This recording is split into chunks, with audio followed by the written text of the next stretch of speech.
এই রাজনীতির ধারা পরিবর্তন করতে চায়। কাজে কিন্তু চাউল পাওয়া যায়, আরো কি কি পাওয়া যায় আপনারা ভালো জানেন। আমাদের জনগণকে ধোঁকা দেওয়ার রাজনীতি, চাঁদাবাজির ঘুম হারাম করে ফেলবো।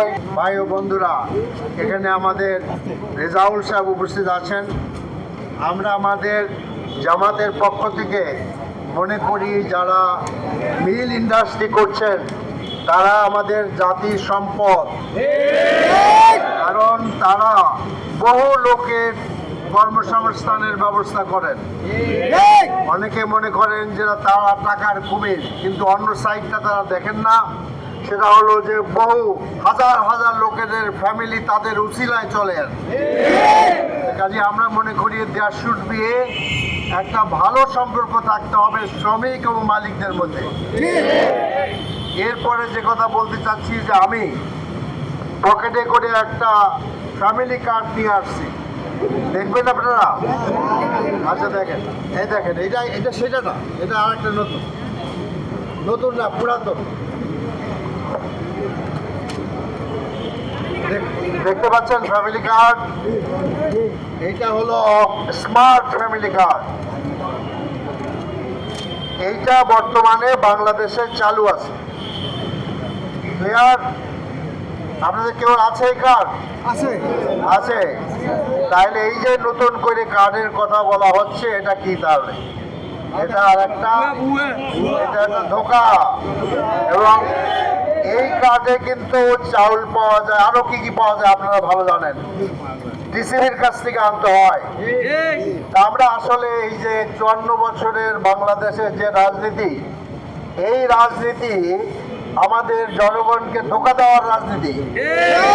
তিনটি সরকার দেশ চালিয়েছেন, তারা নিজেদের পকেট ভারী করেছেন। তাদের ব্যাংকে টাকা জমেছে, তাদের বাড়ি হয়েছে, তাদের গাড়ি হয়েছে, তারা এতেও সন্তুষ্ট হয় নাই। তাদের কানাডাতে তারা বেগম পাড়া তৈরি করেছেন এবং ইংল্যান্ডে একজন মন্ত্রী প্রায় 250 থেকে 300 বাড়ি। আমরা এই রাজনীতির ধারা পরিবর্তন করতে চাই। আমাদের ঢাকা 12 আসনে ব্যাপক চাঁদাবাজি হচ্ছে, যে কারওয়ান বাজারে হয়, মহাখালী বাস স্ট্যান্ডে হয়, শিল্পাঞ্চলে হয়। একটি কাজ যদি আমি নির্বাচিত হয়ে করি তাহলে চাঁদাবাজির ঘুম হারাম করে ফেলবো ইনশাআল্লাহ। নো চাঁদাবাজি। আপনারা আমাদের সাথে থাকবেন, পুলিশকে আমাদের সাথে নিব, আমরা দেশের পরিবর্তন আনবো ইনশাআল্লাহ। আমাদের যে কর্মসূচি ঘোষণা আমরা করেছি, তার মধ্যে অন্যতম কর্মসূচি হলো ডেভেলপমেন্ট ফ্রম দি বিলো। আমরা নিচের থেকে আমরা উন্নয়ন করতে চাই। তার মধ্যে অন্যতম কাজ হলো আমাদের যে গ্রামে গঞ্জের ভাইয়েরা আছেন তাদের বিদেশে ব্যাপক কর্মসংস্থানের ব্যবস্থা আছে, সুযোগ আছে, কিন্তু আমাদের দেশে টেকনিক্যাল প্রতিষ্ঠান নাই ভালো, যে টেকনিক্যাল প্রতিষ্ঠান থেকে তারা শিক্ষা নিয়ে বিদেশে চাকরি করতে পারে, ভালো চাকরি করতে পারে। অধিকাংশ লোকেরাই সেখানে যায় লেবার হিসাবে। কাজে আমরা যেমন ধরেন ওয়েল্ডিং মিস্ত্রি, প্রিফেক্ট বিল্ডিং এ ওয়েল্ডিং মিস্ত্রির খুব গুরুত্ব। তারপরে আমার ধরেন ইলেকট্রিশিয়ান, ফ্রিজের কাজ জানে যারা, গাড়ির কাজ জানে যারা, এই সমস্ত লোকদের জন্য আমরা যেটা করব যে আপনার প্রশিক্ষণ প্রোগ্রাম করব, প্রতিষ্ঠান করব। আপনাদের টাকা দিয়ে আপনারা সেখানে শিক্ষা নেবেন, পারবেন না ইনশাআল্লাহ? একটু বেজা হয়ে গেলেন? নিজেদের টাকা দিয়ে নিতে হবে, বাইরে আপনারা চাকরি পাবেন। আর মাঝখানে যেন কোনো আপনার এই যে প্রতিষ্ঠান থাকে না, যারা লোকেরা বিদেশে টাকা লোক পাঠায়, এই সমস্ত মানে সব প্রবলেম আমরা দূর করে ফেলবো ইনশাআল্লাহ। তো কাজেই আমাদের দেশের লোকেরা মিডল ইস্টে সহ বিভিন্ন জায়গায় অনেক কাজ পাবে ইনশাআল্লাহ। এবং আমরা প্রথম 5 বছরে আমরা 50 লাখ লোকদেরকে কর্মসংস্থানের ব্যবস্থা করব। এখন আপনারা হয়তো ভাবছেন যে অন্যরা বলে 1 কোটি, আপনারা বলে 50 লাখ। অন্যরা তো 10 টাকার চাউল খাওয়াতে চাইছিল, পাইছেন নাকি চাউল? কাজে আমরা ওই ফাঁকা বুলি করতে চাই না।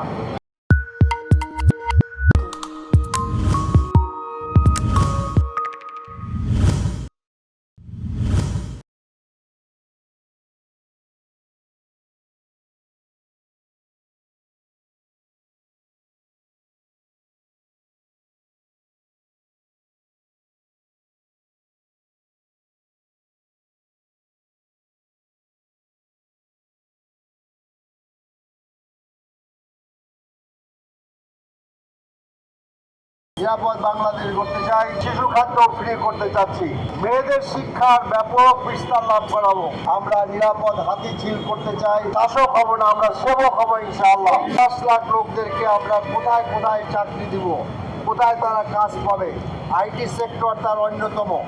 কাজে আমরা একটা আপনার স্বাবলম্বী বাংলাদেশ গড়তে চাই ইনশাআল্লাহ। সেই বাংলাদেশে লোকেরা আসলে না খেয়ে মরবে না।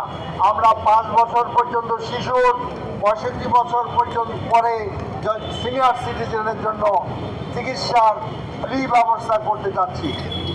তো এবং 5 বছরের শিশু খাদ্য ফ্রি করতে চাচ্ছি। তো আপনাদের জন্য চিন্তার কোনো কারণ নাই, এগুলা আস্তে আস্তে আসবে ইনশাআল্লাহ। আমরা গোটা বাংলাদেশের চিকিৎসার ব্যবস্থার সমাধানের জন্য প্রত্যেকটি জেলায় একটা করে স্পেশালাইজ হাসপাতাল, বাংলায় যেটাকে বলে বিশেষায়িত হাসপাতাল আমরা করবো ইনশাআল্লাহ। উদ্দেশ্য হলো যে আপনার বাপ মা যদি রোগ হয় তাহলে যেন তাদের ঢাকায় আসতে না হয়, ঠিক আছে? ঢাকায় আসতে গেলে প্রবলেম, আপনি মেসে থাকেন, বাপ মারে রাখবেন কোথায়? তাদের চিকিৎসা ওখানে হইতে হবে। গোটা বাংলাদেশে যে সমস্ত আপনার ইউনিভার্সিটি কলেজ আছে, যেরকম আমাদের তিতুমির কলেজ আছে, সরওয়ার্দী কলেজ আছে, খুলনায় বিএল কলেজ আছে, বিএম কলেজ আছে, কুমিল্লা ভিক্টোরিয়া কলেজ আছে, সারা দেশে এরকম বহু কলেজ আছে। এই সবগুলাকে আমরা বিশ্ববিদ্যালয় করে ফেলবো ইনশাআল্লাহ। আমরা মেয়েদের শিক্ষার ব্যাপক বিস্তার লাভ করাবো, অনেক ব্যাপক করে ফেলবো। ইডেন কলেজ, ওপেনিক্স কলেজ এবং আপনার যেটা আরেকটা আছে বদরুন্নেসা কলেজ, এই 3টা কলেজকে নিয়ে পৃথিবীর সবচেয়ে বড় উমেন ইউনিভার্সিটি করা হবে ইনশাআল্লাহ। আপনারা দেখেছেন না যে 5টা বিশ্ববিদ্যালয় নির্বাচন হয়েছে, এই 5টা কারা জিতছে ভাই? কারা জিতছে বলেন? ছাত্র শিবির জিতছে। এবং আমরা সামনে একটা ইলেকশন ছিল, এই মাসেই ছিল, সেটা হলো শাহজালাল ইউনিভার্সিটিতে।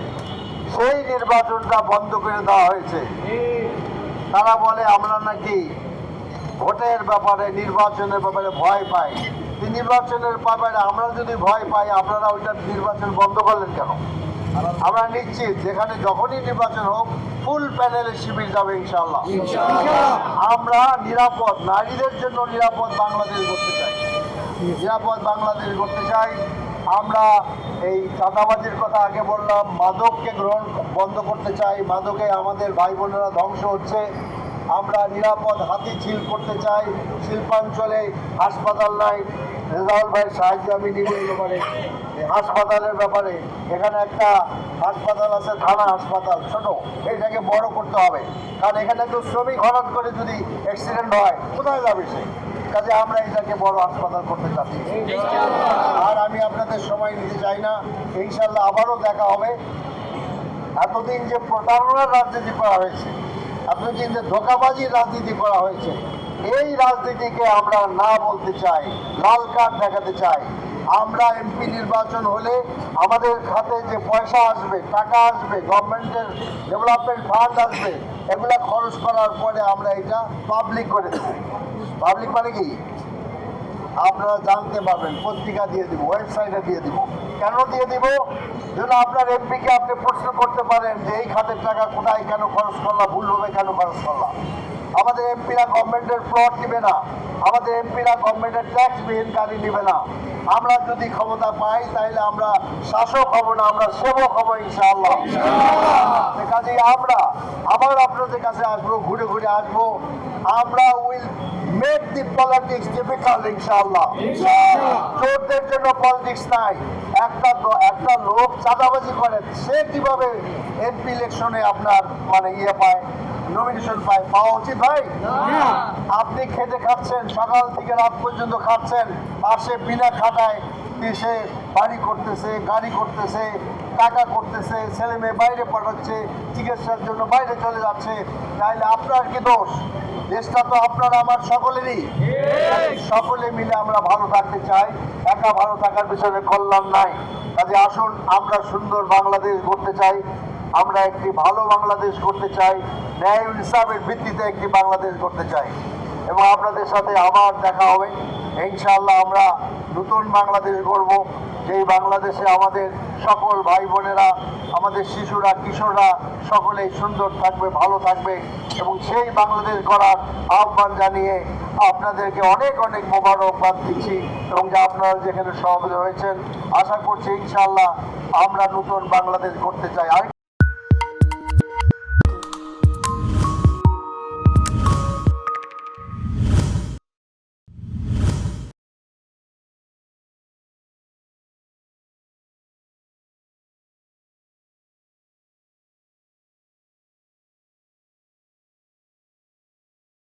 আমরা আরো উপরে যাইতে চাই, আমরা কোরিয়া হতে চাই, সবাই মিলে আমরা নতুন বাংলাদেশ গড়ব। আমরা আমরা তিস্তা বাঁধ তৈরি করবো ইনশাআল্লাহ। আমরা পদ্মা নদীর সমস্যা দূর করার জন্য আমরা বড় ধরনের রিজার্ভার তৈরি করব পানি।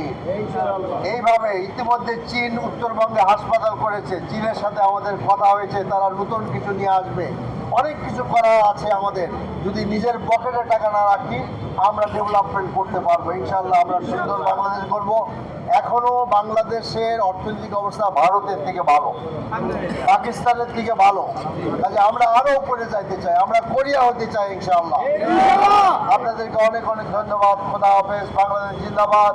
জামাত ইসলামী বাংলাদেশ জিন্দাবাদ। কোহিনূর কেমিক্যাল কোম্পানি জিন্দাবাদ। আমি দোয়া করছি যে কোহিনূর কেমিক্যাল কোম্পানি, রেজাউল ভাইয়ের আরও যে সমস্ত প্রতিষ্ঠান আছে এগুলো বড় হোক, আরও সুন্দর হোক। আমরা আমাদের পক্ষ থেকে সহযোগিতা করব।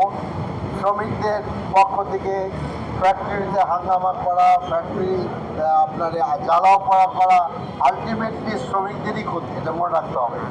কারণ আপনি যদি গৃহস্থদের বাঁচতে না দেন তাহলে আপনার আমসারা দুটেই যাবে। কারণ রেজাউল ভাই আমাদের সম্পত্তি, এটা আমাদেরকে মনে রাখতে হবে।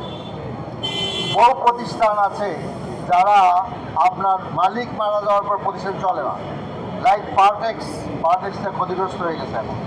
তো কাজে আসুন আমরা সবাই মিলে, শ্রমিক, মালিক সবাই মিলে আমরা নতুন বাংলাদেশ গড়ব ইনশাআল্লাহ। আসসালামু আলাইকুম রহমতুল্লাহ।